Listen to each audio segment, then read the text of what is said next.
Tu dois juste accepter l'enregistrement et Ok, puis j'ai après, on est accepté. bon pour partir. Super. Frangin, bienvenue sur la chaîne Upside Strength. Je sais que tu as toujours voulu être célèbre, donc c'est ton moment de gloire. Bienvenue, bienvenue sur YouTube. Merci. Euh, Bonjour YouTube. salut, salut. Ouais, écoute, c'est donc pour donner un petit peu de contexte à la conversation, on a fait, tu étais là il y a quoi, 2 semaines en arrière. Tu as passé un petit week-end ici. Et puis le lundi matin, on avait le choix entre aller s'entraîner et te faire un petit test, un petit bilan physiologique. Et donc, on a opté pour le bilan physiologique sur le vélo par curiosité plus qu'autre chose parce que tu n'as pas nécessairement d'objectif vélo à l'heure actuelle. Peut-être pour donner un peu de contexte, tu peux te présenter rapidement et puis au niveau sportif, dire ce que tu fais, ce vers quoi tu tends et pourquoi tu étais intéressé à faire le bilan. Puis après, on passera en revue ton rapport de test. Puis on passera, on va dire, on regardera les différents détails qui peuvent soit être intéressants, soit les zones où tu as des questions, on passera un petit peu plus de temps dessus. Ouais, bonjour à tous. Brian, donc le frère de Sean, notre hôte, C'est Upside mon Strength. frère, c'est mon frère. Je suis un peu plus jeune que lui. Je Et sais il que est un ça se peu plus voit. grand que moi aussi. Euh, Il a plus de barbe, plus de centimètres et plus de kilos. voilà. Mais des bons kilos, hein. Euh, C'était pas. Niveau sportif, je joue au rugby au niveau amateur en Suisse. Donc pour le plaisir, sans objectif particulier euh, de, de haute performance. Sinon, je suis policier dans la vie professionnelle et donc je trouve ça bien de rester en forme euh, en général. Et voilà, ouais, C'est mieux quand même. Les ça aide pour policiers pas en s'entraîner forme, c'est quoi. jamais une bonne image pour la profession. Voilà. Je mange aussi des donuts, mais pas tous les jours. Euh, Yes.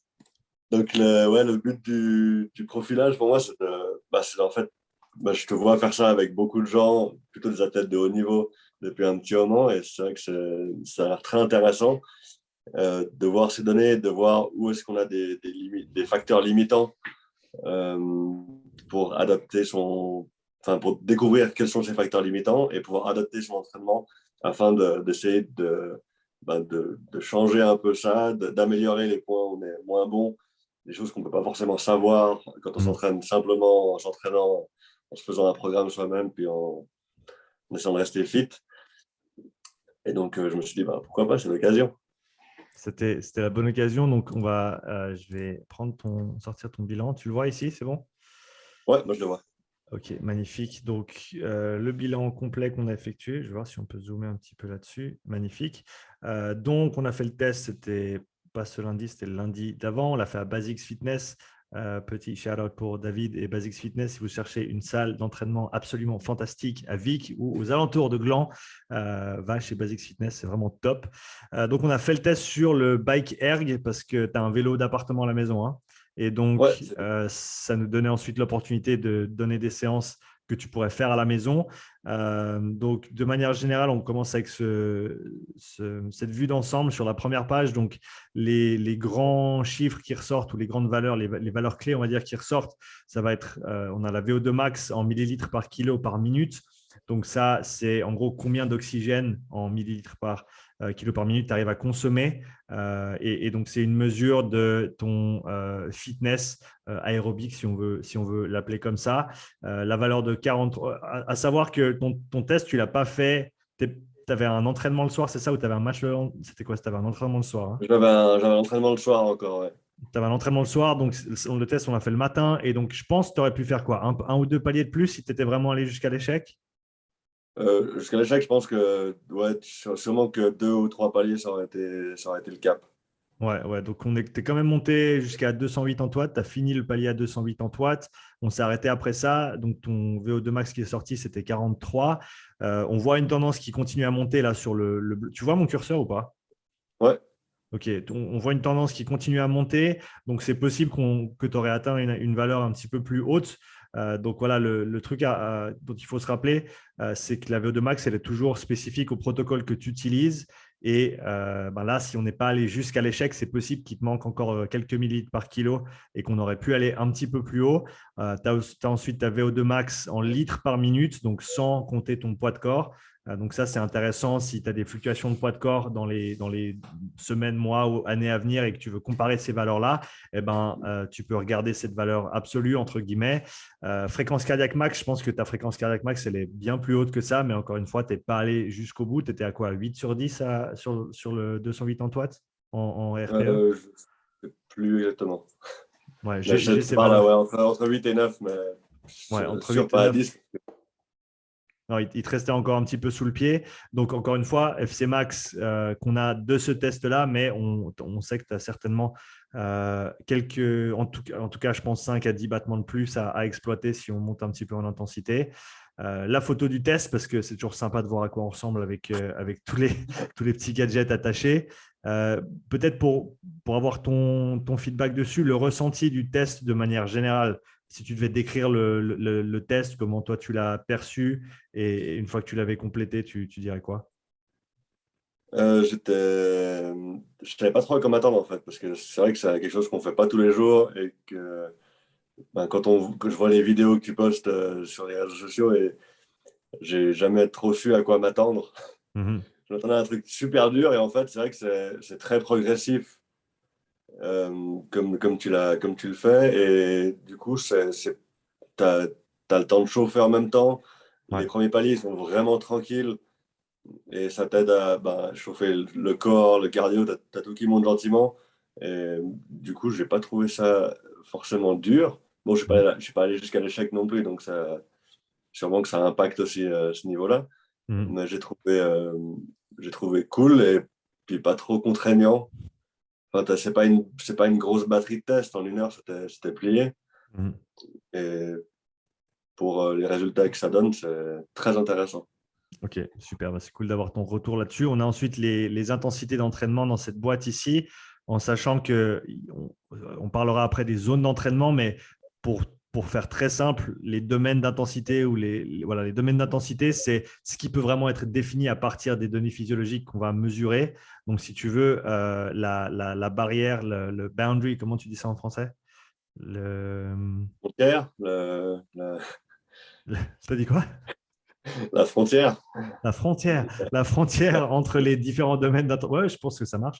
La frontière entre les différents domaines d'intensité, c'est des seuils, on va dire, qu'on peut mesurer par plusieurs moyens, d'ailleurs, qu'on a fait pendant ce test-là, on en parlera encore après.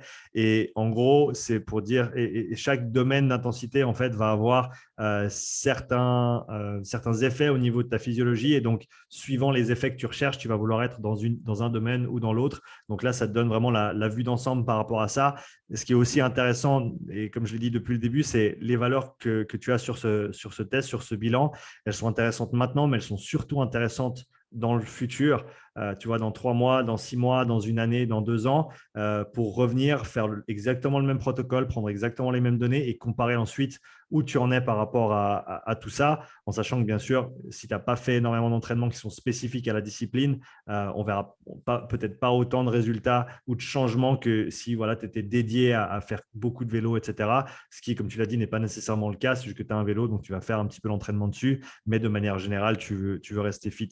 Après, on a les différents systèmes physiologiques qu'on a observé. Et là, ce qui ressort, c'est des notes sur 5, mais c'est vraiment des valeurs relatives par rapport à un système par rapport à l'autre, ou à tous les systèmes de manière globale. On a ta capacité respiratoire, ta fonction respiratoire, cardiaque, vasculaire, métabolique et musculaire.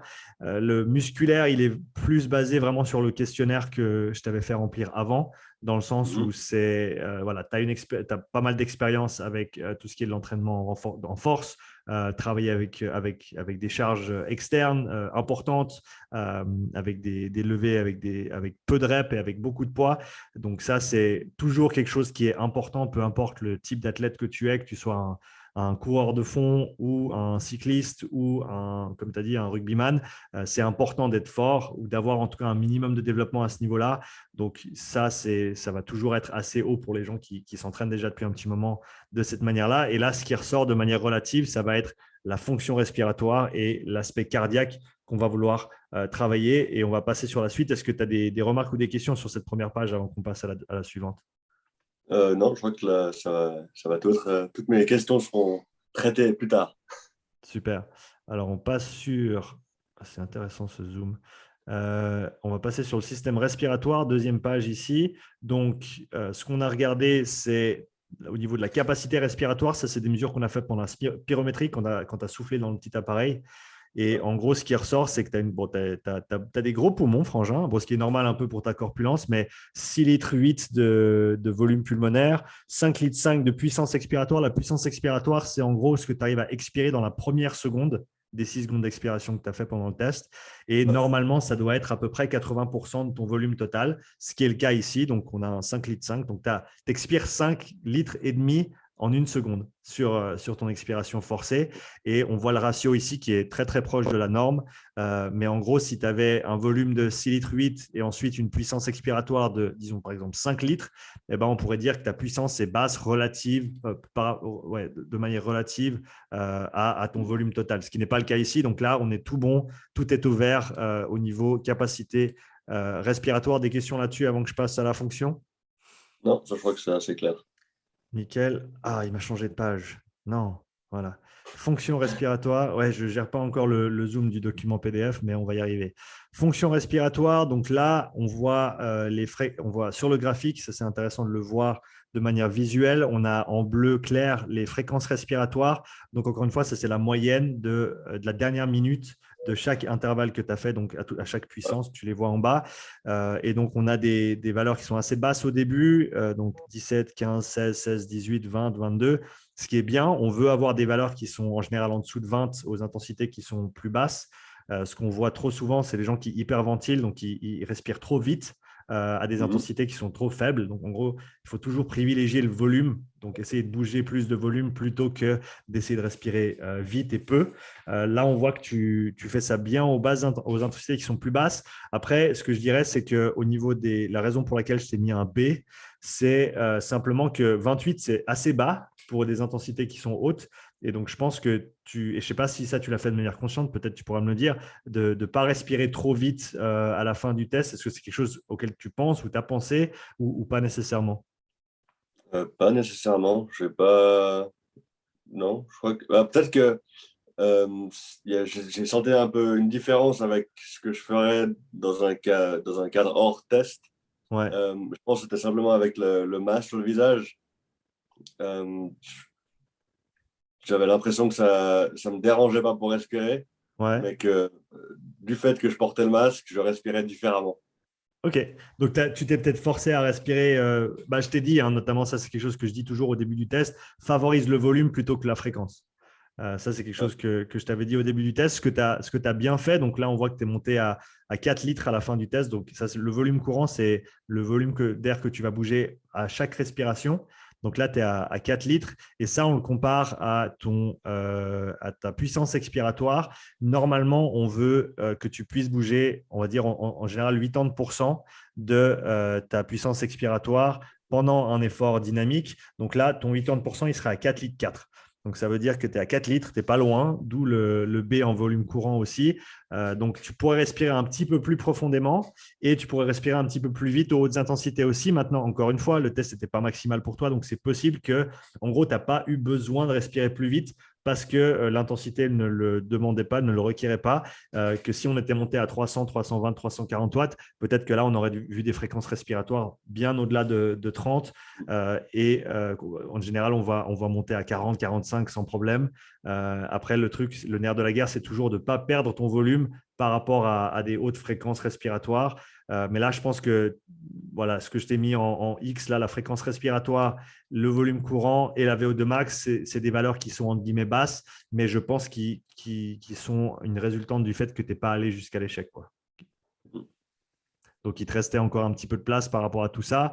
Volume minute, donc en anglais, c'est VE, Ventilatory Exchange, c'est le nombre de litres que tu vas bouger par minute d'effort. Encore une fois, la valeur optimale, on la calcule en prenant ta puissance expiratoire, donc 5 litres 5, on prend 80%, qui est la valeur optimale, on va dire, d'air que tu vas bouger pour chaque respiration, donc 4 litres 4. Et après, on va le multiplier par une valeur, entre guillemets, arbitraire, qui est la valeur haute qu'on voudrait voir pendant un test en termes de fréquence respiratoire, donc 45. Donc, théoriquement, on devrait voir que tu arrives à ventiler au moins 165 litres par minute. Là, encore une fois, tu en étais loin, mais peut-être que simplement, tu n'en avais pas besoin. Donc, ça, voilà, j'ai mis un C, mais je pense que sur un test maximal, on verrait des valeurs qui sont quand même beaucoup plus hautes. Donc ça, on garde ça en guillemets en parenthèse. Et au final, le SPO2, on a mesuré ça au doigt entre chaque intervalle pour s'assurer que tu arrivais toujours à bien oxygéner ton organisme après un effort intense. Et là, tu es resté dans les normes, donc il n'y a pas de souci là-dessus. Et puis, oh non, encore une fois. Et voilà, on va essayer d'arriver en bas de la page du PD. Attends, peut-être si j'utilise la barre. Ah, trop fort. Donc là, on a toutes les valeurs respiratoires sur le premier graphique. Deuxième graphique, on a l'économie, on a la VO2 max. Donc là, pardon, pas max, mais la VO2. Donc on voit ça, c'est intéressant aussi à quantifier. Donc, c'est toujours sur la dernière minute d'effort. Et ça, ce qui est intéressant, c'est de voir par la suite, quand tu refais un profil comme ça, avec les mêmes paliers d'intensité, avec les mêmes temps de travail, même temps de repos, est-ce qu'on voit une différence significative de combien d'oxygène tu consommes pour un effort donné? Tu vois, là, tu consommes 17 millilitres par kilo par minute pour produire 80 watts. Si tu gagnes en efficience, si tu gagnes en économie, ce chiffre, il va descendre. Un des trucs qu'on peut quantifier sur un test comme ça. Donc ça, c'était pour le système respiratoire. Est-ce qu'il y a tu as des questions qui ressortent de celui-ci, sur cette page-là? L'économie, c'est quoi exactement? Je ne suis pas sûr d'avoir bien compris l'économie. Alors, c'est bien parce que moi non plus, c'est certainement la valeur de tous les graphiques du rapport, c'est la valeur dont je suis la moins sûre. Donc, en gros, c'est c'est la VO2 divisée par les watts. Et donc, c'est en gros combien de VO2 tu utilises pour produire combien de watts. Et Ah, donc, ok, c'est pour donner une c'est mesure, un on va dire, ratio. relative. C'est comme ta VO2 en millilitres par kilo par minute ou ta VO2 en litres par minute. Mhm. C'est un petit peu ça l'idée. Mais après, je n'ai pas encore assez de données dessus pour bien l'interpréter ou te tirer des conclusions, on va dire, de ça. C'est quelque chose que pour l'instant, j'observe et on verra si ça mène à quelque chose à l'avenir. Mais très, très bonne question. Tu m'as chopé sur le truc qui tient le moins la route sur mon rapport. Donc, merci beaucoup, Frangin. On, on passe ensuite sur le système cardiovasculaire. Donc là, on a ta fréquence cardiaque au repos qui est en dessous de 60, d'où le B. Si tu étais en dessous de 60, je t'aurais donné un C. Donc, Mhm. valeur au repos qui est un bon proxy pour ta santé cardiaque, entre guillemets. Donc ça, c'est quelque chose qu'on va voir descendre avec les entraînements que je t'aurais donnés. Donc, si tu as des fréquences cardiaques plus basses au repos, ça veut dire que ton cœur il a besoin de battre moins pour faire passer la même quantité de sang, donc un cœur qui est plus efficient. Donc ça, c'est toujours intéressant. L'amplitude cardiaque, c'est la valeur minimale qu'on a eue pendant le test et la valeur maximale pendant le test. Encore une fois, tu as un B, mais je pense qu'au maximal, tu n'y étais pas vraiment. Ce n'est pas un vrai max. Donc, si tu avais eu 10 battements de plus, ça aurait été un A. Ensuite, récupération cardiaque, c'est combien de battements tu récupères entre chaque effort. Donc, c'est sur le graphique ici en dessous, tu as la fin de l'intervalle et ensuite tu as un petit pic vers le bas qui est ta Ouais. récupération cardiaque. Et ce qu'on voudrait idéalement, c'est une grande amplitude, c'est-à-dire qu'en une minute, tu arrives à récupérer beaucoup de battements, tu arrives à récupérer rapidement pour repartir à un niveau de fatigue qui est plus bas avant de repartir sur ton effort suivant. Et là, tu as au minimum 14, au maximum, tu récupères 34 battements. Pour avoir un A, il faut récupérer 60 battements. Pour avoir un B, il faut en récupérer au moins 40. Donc là, on a encore un petit peu de travail à faire pour en gros que ton cœur soit plus efficient, qu'il récupère plus vite et que tu puisses repartir mieux reposé pour le prochain effort, chose qui sera intéressante pour toi, notamment avec le rugby aussi, où tu as des temps de repos entre des actions intenses, donc pouvoir faire redescendre le cœur rapidement, être plus vite prêt à repartir pour le prochain effort. La Mhm. tendance cardiaque, donc on a une courbe qui est montante, on n'a pas de plateau sur les hautes intensités. Capacité vasodilatoire, ça, on l'observe avec le graphique qui sera sur la page suivante, on y jettera un œil. Et la réponse vasculaire, elle n'est pas nécessairement montrée sur cette page-là, mais c'est ta capacité à répondre en fait à la demande d'oxygène de tes muscles. J'ai d'autres graphiques qui ne sont pas sur ce rapport qui m'aident à déterminer ça.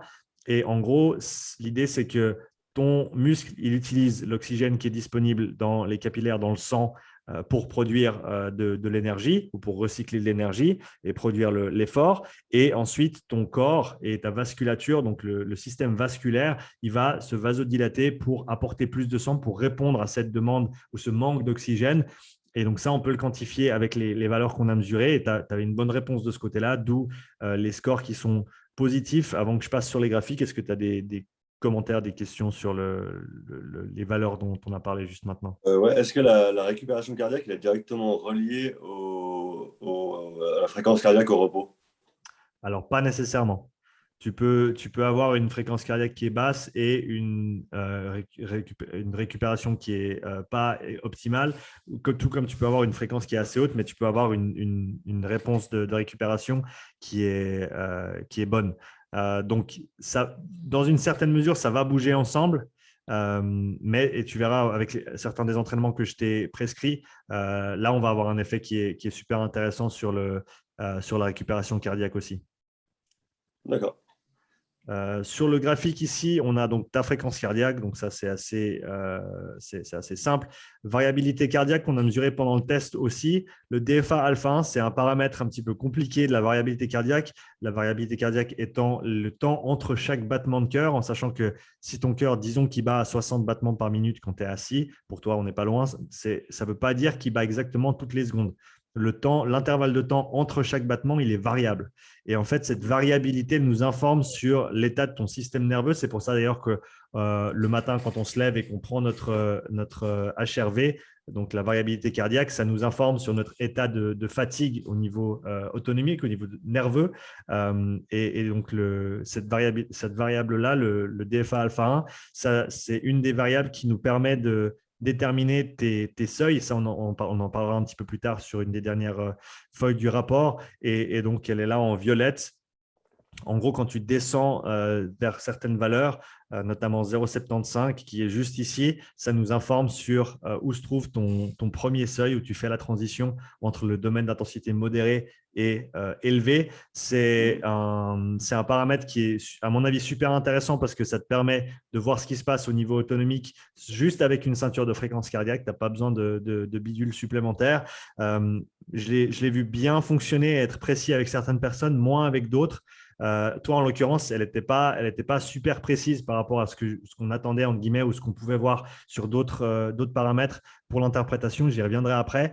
Mais quoi qu'il arrive, elle est ici sur le graphique. Et dernier graphique ici, on a la puissance relative, donc par rapport à ton poids de corps sur les différents paliers. Et donc les watts par kilo, la fréquence cardiaque moyenne et la récupération cardiaque en battements par minute. Donc ça aussi, toutes des valeurs qu'on peut ensuite comparer à un test, un bilan futur en se disant, voilà, ton cœur, il est à combien à 80 watts aujourd'hui et ton cœur, il est à combien à 80 watts dans 3 mois. Pareil pour la puissance relative, c'est intéressant de l'avoir en valeur relative si tu as des changements de poids de corps qui sont importants. Est-ce que tu as des questions sur cette page avant qu'on passe à la suite? Non, c'est clair. C'est clair. Alors, on y va. Là, on est sur la dernière, donc ce n'était pas celle-là qu'on voulait. Ouh là là, calme-toi, Sean, qu'est-ce qui se passe?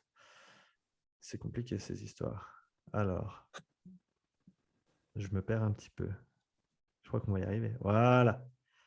Ok, super. Système métabolique. Donc ça, on l'a mesuré avec les MOXIE. On avait 4 MOXIE, vaste latéral, droit fémoral, mollet et épaule. L'épaule, il L'épaule, est mort. tu as un très bon score parce que mon MOXIE, il est mort au milieu.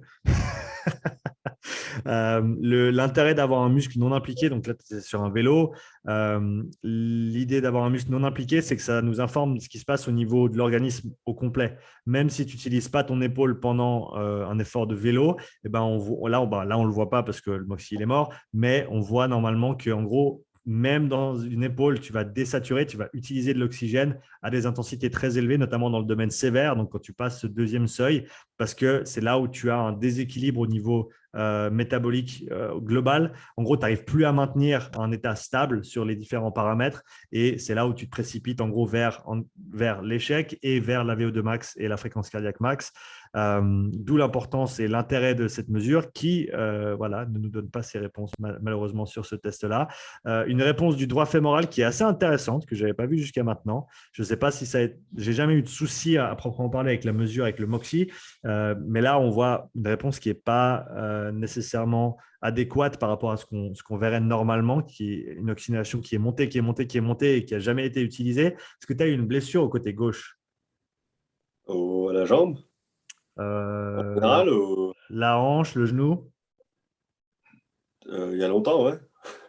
C'était quoi? 2000, c'était genou gauche. Genou gauche, j'ai fait les croisés il y a bientôt 10 ans. Ok, intéressant. Donc ça, voilà, c'est peut-être, ça apporte pas nécessairement de réponse, mais peut-être une piste, quelque chose à investiguer. La prochaine fois que tu viendras, je ferai en sorte d'en avoir un sur le côté gauche, un sur le côté droit au niveau du droit fémoral.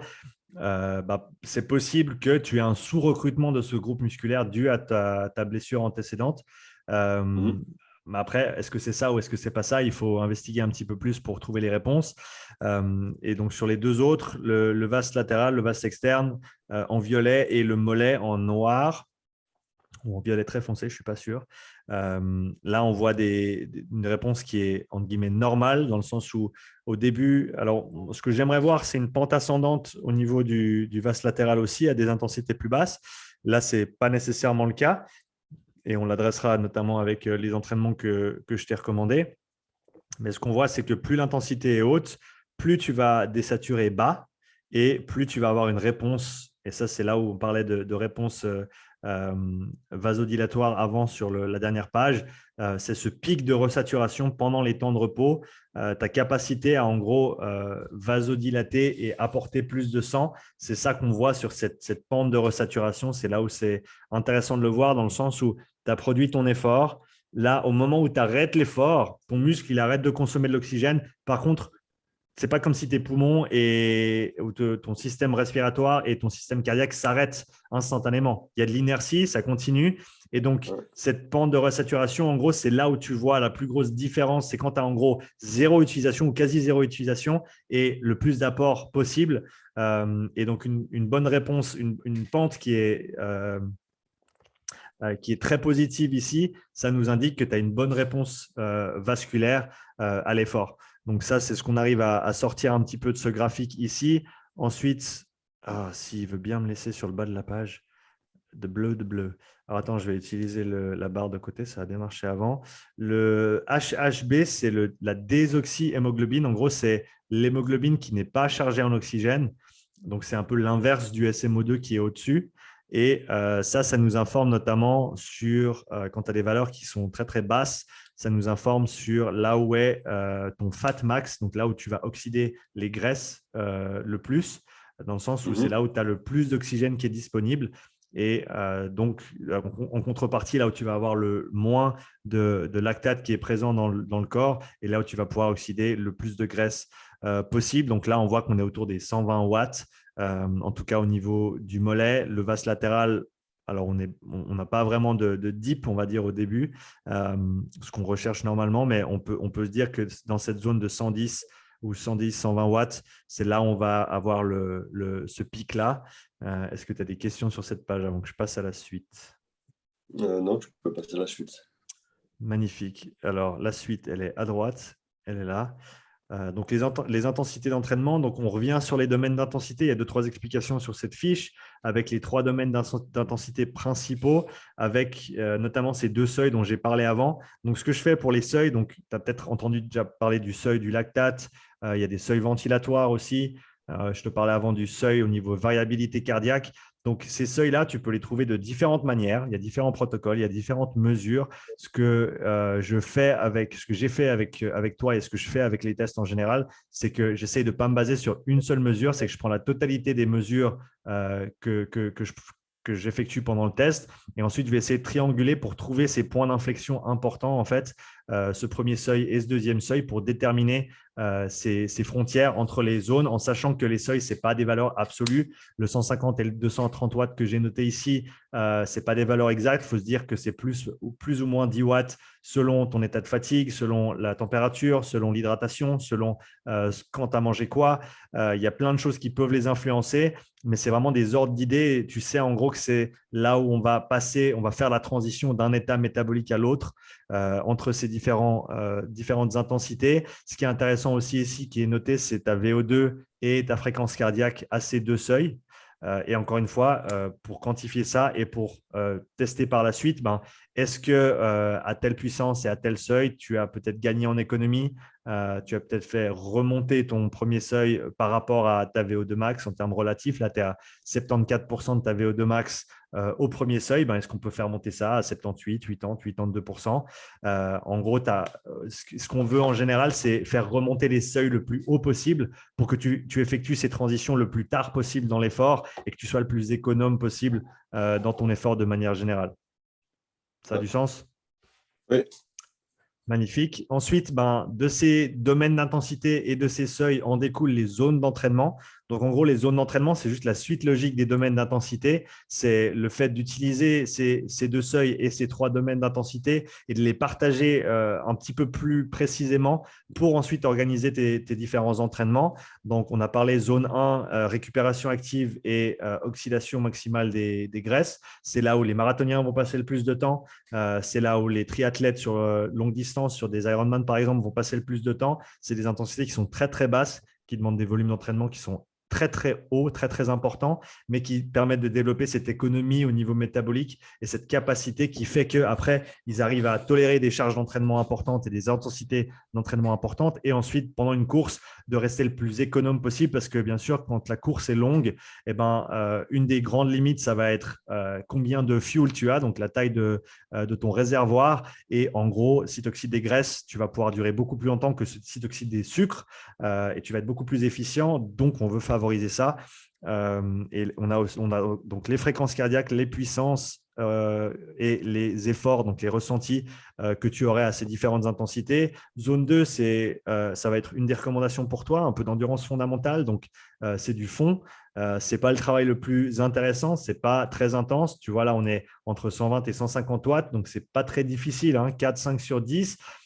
Faut y passer du temps. Par contre, c'est un entraînement qui va avoir des répercussions au niveau fatigue qui sont très, très basses.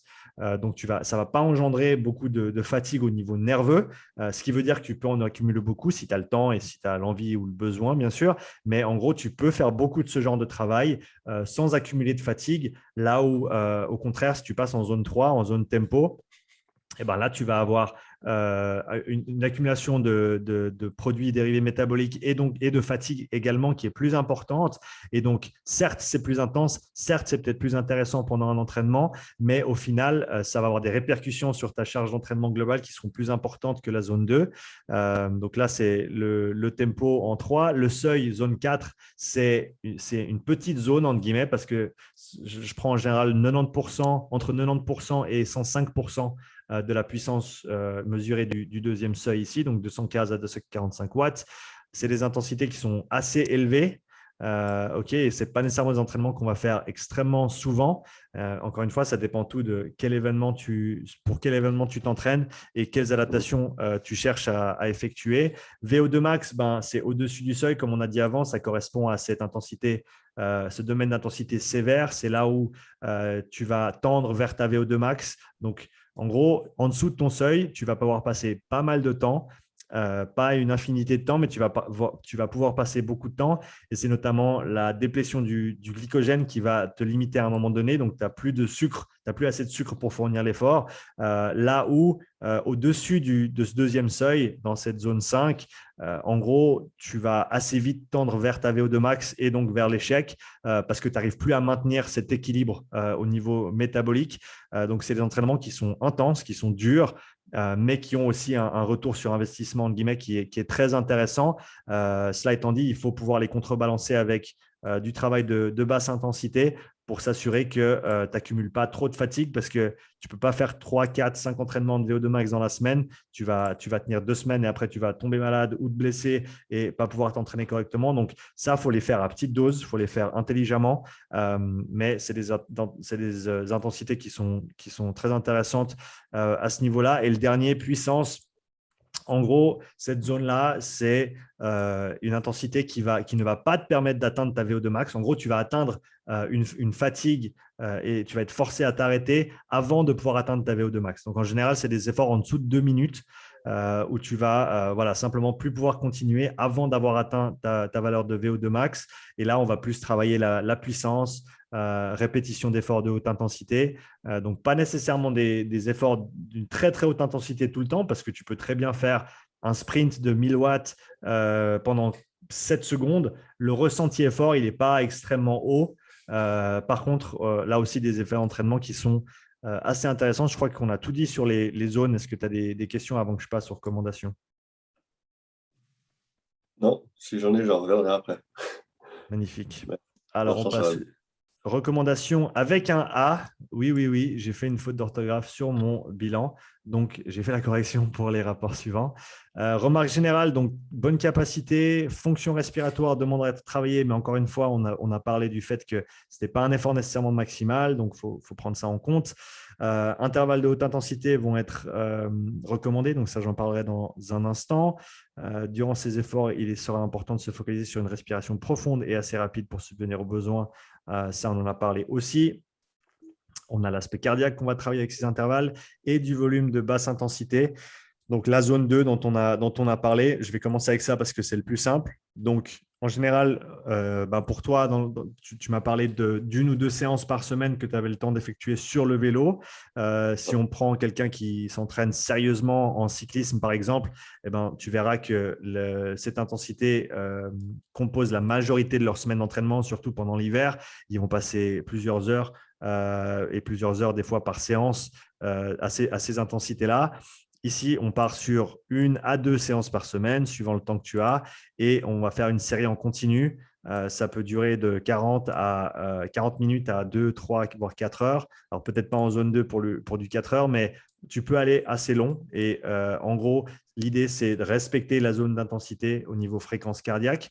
Et là, j'ai mis bike erg, mais tu vas utiliser ton vélo. Donc, cardio-fréquence mètre, tu respectes ta zone d'intensité et l'idée, c'est de ne pas essayer d'aller… Si c'est trop facile, le but, ce n'est pas d'aller plus fort, le but, c'est d'aller plus longtemps sur cette zone 2 et cette endurance fondamentale. Et donc, là, comme progression, je t'ai mis augmenter le volume par semaine. Et comme exemple de progression tout simple, je t'ai mis ici 50, 60, 70 minutes avec une 4e semaine avec un peu de décharge, donc moins de volume. Et ensuite, l'idée, c'est que tu repartirais la semaine suivante avec un petit peu plus, peut-être 55, 65, 70 ou plus. Peut-être que 50, c'est un peu trop pour commencer, ça c'est possible aussi. Mais l'idée, c'est juste d'avoir une progression générale sur comment organiser ce volume. Si tu as des questions sur cet entraînement-là, vas-y avant que je parle des autres. Non, c'est bon, c'est clair. Ça, c'est clair, magnifique. Et donc, ce que j'ai fait ici, c'est que je t'ai recommandé une zone 2 toute seule et ensuite une zone 2 combinée avec des intervalles type zone 5, zone 1. Donc là, tu vas faire ton entraînement de zone 2 et droit derrière, tu vas rajouter des intervalles de travail. Ici, en l'occurrence, on parle d'intervalles que j'appelle cardiaques. Donc, c'est des intervalles où tu vas passer, dans ce cas-là, tu vas commencer avec 10 secondes de travail. Et on va essayer de se mettre proche de ta fréquence cardiaque max. Comme on l'a vu, peut-être que le 169, ce n'était pas exactement ta fréquence cardiaque max sur le test. Donc, c'est possible que tu doives réajuster ces intensités. En gros, si tu vois ton cœur monter à 180, je te dirais, va au-dessus de 170, en tout cas, voire au-dessus de 172. Et le but, c'est de passer 10 secondes à cette intensité-là, donc proche de ta fréquence cardiaque max. Et ensuite, de faire un repos passif et tes 20 secondes de repos ici, donc si tu as 10 secondes de travail, tu as 20 secondes de repos. Tes 20 secondes de repos, elles ne commencent pas avant que ton cœur atteigne 115 battements par minute. Okay, donc, tu vas bien sûr avoir une montée progressive en intensité avant de pouvoir atteindre 165 watts. Ce que je recommande en général, c'est des paliers d'1 minute. Sur la première séance, tu vas au ressenti. Tu fais 1 minute à un 7 sur 10 effort. Droit derrière, tu montes et tu fais 1 minute à 8 sur 10 effort. Tu fais 30 secondes à un 9 sur 10. Et après, quand tu arrives proche de la valeur qu'on recherche, c'est 665 ou peut-être même 170 pour toi, tu envoies à fond pendant 10 secondes pour passer ces 10 secondes au-dessus de cette valeur. Okay, Ensuite, repos passif, donc tu arrêtes ton effort. Ton cœur, il redescend progressivement. Peut-être ça prend 1 minute, 2 minutes, 3 minutes, 4 minutes. Et dès que tu vois 115 sur ton cardiofréquence-mètre, tu comptes 20 secondes et ensuite tu repars pour le prochain intervalle de 10 secondes en sachant que voilà, ça va te prendre 2 à 3 minutes pour arriver à ces fréquences cardiaques avant de commencer ton intervalle de 10 secondes. Est-ce que ça a du sens? Euh, je pense que ça fait du sens, mais je n'ai pas tout compris exactement. Vas-y. Donc, au début, tu commences avec. Donc, tu fais monter le cœur gentiment, progressivement, pour arriver à ton intensité max que tu veux. Donc, au-delà de 165 BPM. Ouais, Une fois que j'atteins ça, je fais mes 10 secondes à fond. Et après, repos passif. Donc, j'arrête complètement. ouais. Tu arrêtes J'arrête complètement. complètement. J'attends que mon cœur redescende à 115 BPM. Ouais. Quand j'arrive à cet endroit-là, j'ai 20 secondes de repos, c'est ça? Bah, tu comptes 20 secondes à partir du moment où ton cœur il repasse en dessous des 115. Ok, donc Et- là, je compte 20 secondes et puis après, je dois remonter par contre progressif pour pouvoir retourner sur mes 10 secondes d'intensité. Exactement. Et sur la Ouais, progression pour arriver à tes 10 secondes de haute intensité cardiaque, c'est très individuel. Il y a des gens, ça prend 4 minutes, il y a des gens, ça prend 2 minutes. Donc, tu peux jouer un peu avec ces paliers de progression pour arriver à cette intensité max. Comme je t'ai dit, un bon point de départ, c'est 1 minute à 7 sur 10, 1 minute à 8 sur 10, 30 secondes à 9 sur 10, et ensuite, on envoie la sauce pour arriver sur les 10 secondes en haut. ouais, Et voilà, c'est possible que tu aies besoin de moins de temps, c'est possible que tu aies besoin de plus de temps. Donc, à toi ensuite d'ajuster ces progressions pour arriver à cette haute fréquence cardiaque. d'accord. Et l'idée, c'est de commencer la première séance avec, ici, je t'ai mis 2 intervalles. OK. Donc, tu Ouais, fais tes 40 minutes. Après, si tu veux faire une petite montée en puissance avant de faire tes 2 intervalles, fais-le, OK, juste pour chauffer un peu les jambes. Ensuite, tu fais ton intervalle, donc 10 secondes au-dessus de 165 ou 170. Je t'ai mis 10, mais c'est 20 secondes en dessous de 115 BPM.